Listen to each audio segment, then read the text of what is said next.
की बात है, रात्रि लेट नाइट के अंदर हिंदुस्तान सरकार ने, केंद्र सरकार ने वक्फ तरमीमी बिल 2024 को संसद की पार्लियामेंट के अंदर रखा, लोकसभा के अंदर वो बहुमत से पास हुआ।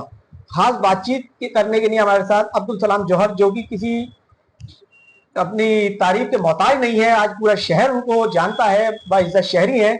आइए सबसे पहले जानते हैं उनकी राय इस पे। सर, सबसे पहले तो आपका स्वागत है हमारे चैनल पर।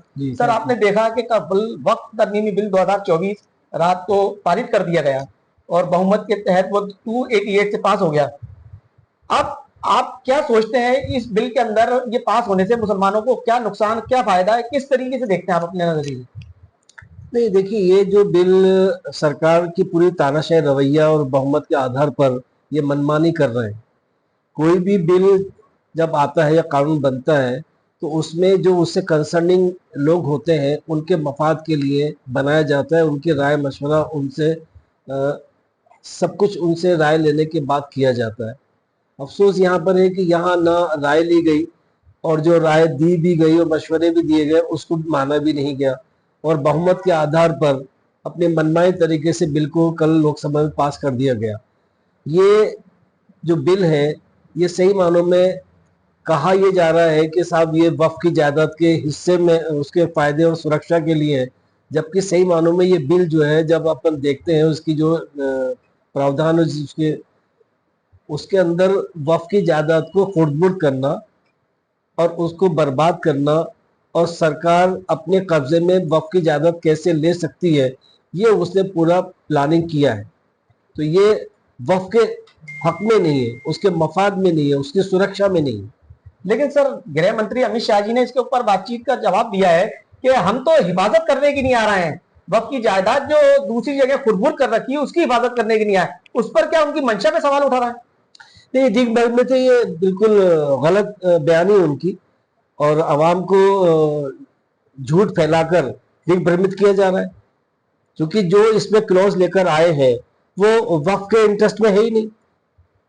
आप वक्फ बाय यूजर खत्म कर रहे हैं। वक्फ बाय यूजर का मतलब है कि जो चीज कई सालों से 100 साल 200 साल 500 साल से इस्तेमाल हो रही थी, चाहे वो मस्जिदें हो, जामा मस्जिद हो, कब्रिस्तान हो, मदरसे हो, खानका हो, दरगाह हो, अब आप जो है वक्फ बाय यूजर खत्म कर देंगे और फिर आप जो है वो उसका हिबानामा या उसके वक्फनामा मांगेंगे, उसके डॉक्यूमेंट मांगेंगे। आज वो डॉक्यूमेंट उसके अवेलेबल नहीं होंगे तो इसका मतलब वो प्रॉपर्टी वक्फ की नहीं रही, वो सरकार की हो गई। फिर उसके अंदर आप अमेंडमेंट ये कर रहे हैं कि जो सरकार की प्रॉपर्टी का जो दावा होगा वो दावा एक सरकार द्वारा अपॉइंट किया गया एक ऑफिसर उसका फैसला लेगा। अब सरकार ही अपॉइंट करेगी उस आदमी को और सरकार ही दावा करेगी अपनी जायदाद के लिए, तो ये फैसला न्याय होगा कैसे? ये उम्मीद कैसे हम कर सकते हैं कि वो जो ऑफिसर अपॉइंट होगा वो वक्फ की जायदाद का सही फैसला लेगा? और उसके अंदर फिर ये है कि जैसे ही सुनवाई शुरू होगी वैसे ही जो वक्फ बाय यूजर का जो वक्फ का काम हो रहा था वो स्टॉप हो जाएगा, वो रुक जाएगा और उनका फैसला जो आएगा उसकी अपील भी नहीं है। तो ये क्या मजाक है? फिर दूसरा ये कि आप जो है वो वक्फ के जो बोर्ड की संरचना कर रहे हैं उसके अंदर आप नॉन मुस्लिम को शामिल कर रहे हैं, वो गलत है। नहीं, लेकिन कल कहा उन्होंने पार्लियामेंट के अंदर, किरण रिजिजू जी भी बोले कि हम जो है नॉन मुस्लिम रखेंगे नहीं। नहीं, वो ये भी झूठी बात है और लोगों को गुमराह करने की बात है। भाई उनका जो कहना है वो जैसे मस्जिद का इंतजाम है या दरगाह का इंतजाम है या कब्रिस्तान का इंतजाम है, वहां जो मुतवल्ली होते हैं इंतजाम करने वाले वहां हिंदू नहीं होंगे, वो मकसद उनका ये है। लेकिन वो इस तरह से पेश कर रहे हैं जैसे कि वक्फ के मामले में, वक्फ बोर्ड के मामले में या उसके इंतजाम के मामले में कोई हिंदू आएगा ही नहीं, जबकि उसमें क्लियर कट है। जो एक्ट इन्होंने जो बिल अभी बनाया है उसके अंदर बाकायदा जो राज्य का वक्फ बोर्ड बनेगा उसमें 11 आदमी अपॉइंट होंगे।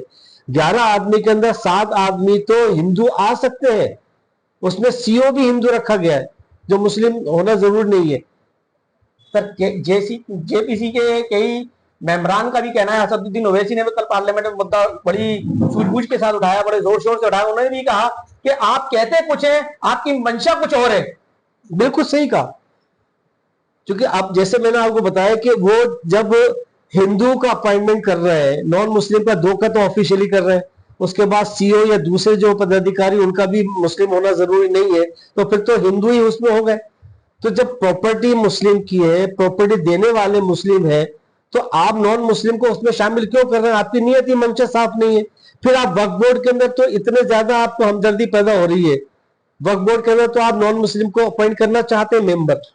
बाकी हिंदुस्तान के जो दूसरे इदारे हैं, दूसरे बोर्ड है, दूसरे ट्रस्ट है, चाहे वो सिखों का है, चाहे ईसाइयों का है, चाहे हिंदुओं का है, या हिंदू एनरोलमेंट जो टेम्पल का बना हुआ है, उसमें किसी के अंदर भी जो है वो हिंदुओं के अलावा दूसरा है ही नहीं।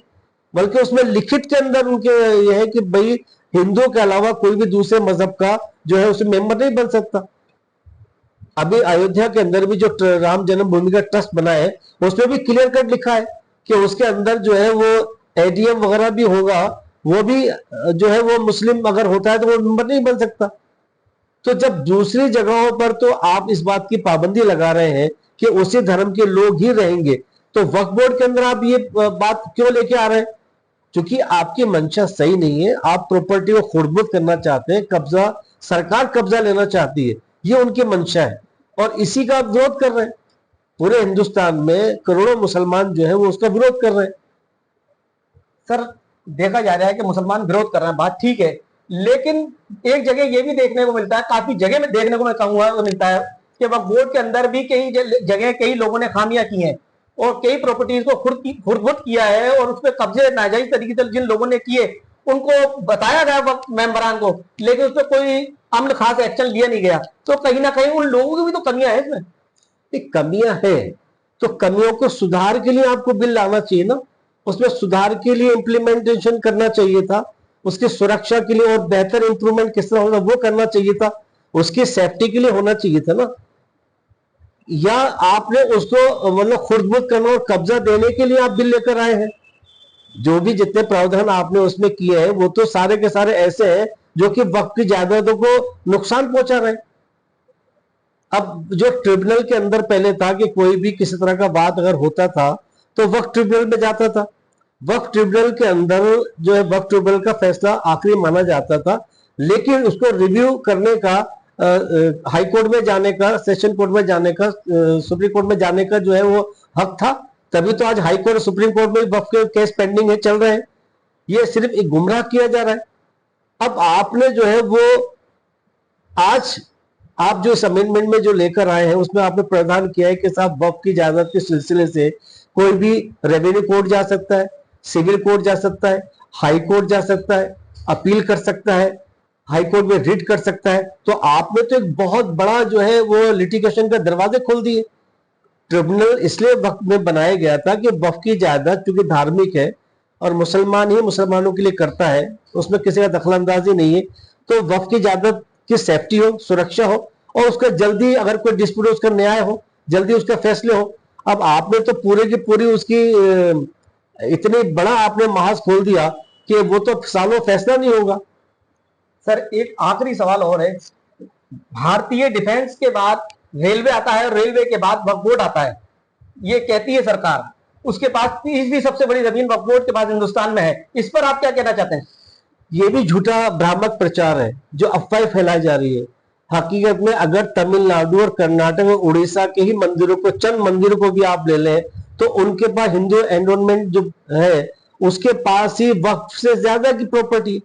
पूरे हिंदुस्तान के लिए छोड़िए, आप पूरे हिंदुस्तान के जो मंदिर है, दूसरे मठ वगैरह है, उनको छोड़िए, सिर्फ 3 स्टेट के ही मंदिरों को, कुछ ही मंदिरों को ले लें तो वक्फ से ज्यादा की प्रॉपर्टी। अब सवाल यह कि यहां तो वक्फ करने वाला भी मुसलमान है, जिसके लिए किया जा रहा है वो भी मुसलमान है, ठीक है। तो आप उसमें जो है इस तरह से आप क्लोज लेकर आ रहे हैं जिससे कि मुसलमानों का वर्चस्व खत्म हो जाए। यही आपकी मंशा, तो आपकी मंशा क्लियर कट है ही नहीं उसके अंदर। आपकी मंशा जो है वक्फ की जायदाद को खत्म करनी है। फिर आप लिमिटेशन एक्ट जो आप लागू कर रहे हैं, लिमिटेशन का मतलब यह है कि 12 साल से ज्यादा अगर किसी के पास कोई कब्जा है तो अब आपने उसको लीगलाइज कर दिया कि अगर 12 साल जो कब्जाधारी था वो कब्जाधारी वो एडवर्स पोजीशन मांगेगा और वो उसके पास प्रॉपर्टी चले जाएगी। तो आपने तो वक्फ का नुकसान किया, जबकि दूसरे मजहब के जितने भी इदारे हैं, जब बोर्ड है या ट्रस्ट है, वहां पर या ट्रिब्यूनल, वहां पर ये चीज नहीं है। बोर्ड में ट्रस्ट वगैरह उसके अंदर ये चीज नहीं है कि भाई वहां यहां तो आपने जो है वो इसको इस चीज को लागू कर दिया, तो ये आपकी मंशा ही सही नहीं है। सर एक बात और है कि वक्फ बोर्ड की इतनी जमीनें हैं, इसमें कोई दो राय नहीं है, लेकिन वक्फ बोर्ड की वो जमीनें आज तक कौम के ऊपर जो है कोई ज्यादा अगर देखा जाए तो उसका डेवलपमेंट का कौम को फायदा नहीं हो पाया। ये सच्चाई है, इसको भी छुपा नहीं सकते। लेकिन जो लोग इस पे काबिज हैं उन्होंने उन जमीनों का कोई डेवलप किया नहीं, उद्धार नहीं किया कौम का। आज जब भी तो ये बातें ये सवाल खड़े हुए, उन लोगों के बारे में क्या कहना चाहेंगे? ये कमी है, ये कमी है, इसका फायदा उठा रहे, लेकिन कमी का मतलब ये नहीं है कि आप पूरी प्रॉपर्टी को खुर्द-बुर्द करें। कमियां तो बहुत है। अब जैसे आप ये कह रहे हैं कि वक्फ बोर्ड के अंदर भी काफी मुकदमे पेंडिंग चल रहे हैं वक्फ ट्रिब्यूनल में, तो हिंदुस्तान की सारी कोर्टों में क्या मुकदमे पेंडिंग नहीं चल रहे? वहां पेंडिंग नहीं है। तो ये जो चीजें कहने की है वो बिल्कुल गलत है। हाँ, कमियां है, एंक्रोचमेंट भी हुए हैं। अब जो कब्जेदारी है जिन्होंने एंक्रोचमेंट किया है, वहां जो सजा थी पहले 2 साल की थी, आपने उसको 6 महीने कर दिया। जो बेलेबल ऑफिस नहीं थे, आपने उसको बेलेबल कर दिया। तो इसका मतलब वक्फ की जायदाद की सुरक्षा और सेफ्टी और हित की बात आपने कहा की? आपने तो ऐसे जो कब्जाधारी थे, जो एंक्रोचमेंट कर रहे थे, आप तो उनको प्रोत्साहन दे रहे हैं, और वक्फ की प्रॉपर्टी खुर्द-बुर्द हो उसका हमको मौका दे रहे हैं। तो आपके मंशा ही सही नहीं है। और आप लोगों को ऐसे बता रहे हैं कि ये सब मुस्लिम वो लेडीज के लिए और बच्चों के लिए कर रहे हैं, ये सबने जगह है। फिर कहते हैं कि हम लेडीज को भी हम उसमें हिस्सेदार बना रहे हैं, उसको मेंबर बना रहे हैं, तो ये भी गलत है। 2 मेंबर लेडीज के ऑलरेडी पहले से ही थे। तो ये जितनी भी चीजें हो रही हैं ये वक्फ के इंटरेस्ट में नहीं हो रही है, और ये साफ नियत से साफ मंशा से सरकार लेकर नहीं आई है। ये तो मुसलमानों के साथ दोयम दर्जे का बर्ताव हो रहा है, ये संवैधानिक रूप से भी गलत है। आप देखिए कि आप वक्फ बाय यूजर खत्म कर रहे हैं, और अगर कोई क्लेम करेगा उस प्रॉपर्टी के अगेंस्ट तो एक ऑफिसर आप ही का अपॉइंट किया हुआ होगा। तो ये कैसे पोजीशन है, कैसे न्याय मिलेगा? जहां पर संवैधानिक संस्थाएं आज भरोसे लायक नहीं है, चाहे चुनाव आयोग हो, चाहे ईडी हो, चाहे इनकम टैक्स हो, यहां तक कि गवर्नर्स जो होते हैं वो भी बाइज्ड हो जाते हैं। जब गवर्नर भी उन पर भी इल्जाम लगते हैं, तो ये कैसे उम्मीद किया जा सकेगा कि जो सरकार द्वारा अपॉइंट ऑफिसर होगा वो सरकार के खिलाफ फैसला देगा? वो तो फैसला वो ही देगा ना जो सरकार के हक में होगा। तो ये जो चीजें हैं, फिर एक बात की जा रही है कि साहब अच्छा आप ये देखिए कि एक जगह तो आप कहते हैं कि जो वक्फ करने वाला होगा वो मुसलमान होना चाहिए, 5 साल का मुस्लिम प्रैक्टिशनर होना चाहिए। आप इसका न्याय कैसे करेंगे? इसका फैसला कैसे करेंगे? दाढ़ी से करेंगे, टोपी से करेंगे, घरों में कैमरा लगाएंगे, वो नमाज पढ़ना नहीं पढ़ना? इसके अलावा मुसलमान होना चाहिए, तो वक्फ करने वाला तो मुसलमान होना चाहिए, और यहां पर वक्फ के मैनेजमेंट में आप हिंदुओं को लेके आ रहे हैं, दूसरे मजहब के लोगों को डाल रहे हैं। ये डबल स्टैंडर्ड नहीं तो क्या है केंद्र सरकार का? वहां आप जो है वो कह रहे हैं कि जो वक्फ करेगा वो मुसलमान होना चाहिए, और यहां मुसलमान की जायदाद और प्रॉपर्टी की देखरेख की जो सबसे बड़ी सुप्रीम बॉडी होगी, चाहे केंद्रीय वक्फ परिषद हो या वक्फ स्टेट वक्फ बोर्ड हो, तो वहां पर आप इस तरह से वहां हिंदुओं को शामिल कर रहे हैं। 2 को तो कंपलसरी करें, बाकी जो और अपॉइंटमेंट होंगे उसके अंदर भी मुस्लिम होना जरूरी नहीं है, सीओ तक का भी होना जरूरी नहीं है। तो मैंने जैसे आपको बताया कि 11 मेंबरों की ये स्टेट की बॉडी बनाएंगे वक्फ बोर्ड की, उसमें 7 मेंबर जो है नॉन मुस्लिम आ सकते हैं। लेकिन सेंट्रल विकास समिति में जो 22 मेंबर होंगे उसको कम से कम 12 मेंबर आ सकते हैं। तो सरकार की मंशा तो कंट्रोल में लेना हुआ ना वक्फ बोर्ड को भी, और वक्फ की जायदाद को कंट्रोल में, फिर जिस तरह चाहेंगे आप फैसला कराएंगे। तो ये टोटली इसलिए मुसलमानों को ये कबूल नहीं है। अब एक सवाल बार बार ये होता है कि कुछ कहते हैं साहब मुसलमान, कुछ लोग जो है वो सपोर्ट कर रहे हैं।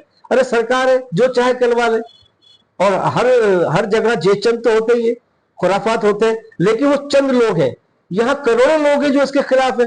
लेकिन सर अब मुसलमानों के पास रास्ता क्या है? ये मुसलमान तो वो करेगा जो संवैधानिक रूप से उसको अधिकार मिले हुए, जो अधिकार उसको संवैधानिक रूप से कदम उठाने चाहिए वो उठाएगा। All India Muslim personal law board इस मामले के अंदर पैरवी कर रहा है, जैसे उनके डायरेक्शन या आदेश होंगे वैसे जितनी भी संगठन या सोशल लोग हैं या सेकुलर जहन के लोग हैं, समझा, वो इसको आगे बढ़ाएंगे।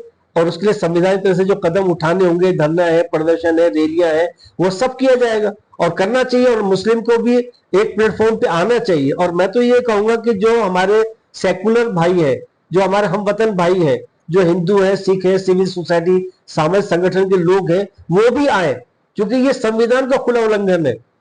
ये भाई को भाई से लड़ाने का और एक माहौल पूरे हिंदुस्तान में खराब करने का ये बिल लेकर आए हैं, जो ठीक नहीं है।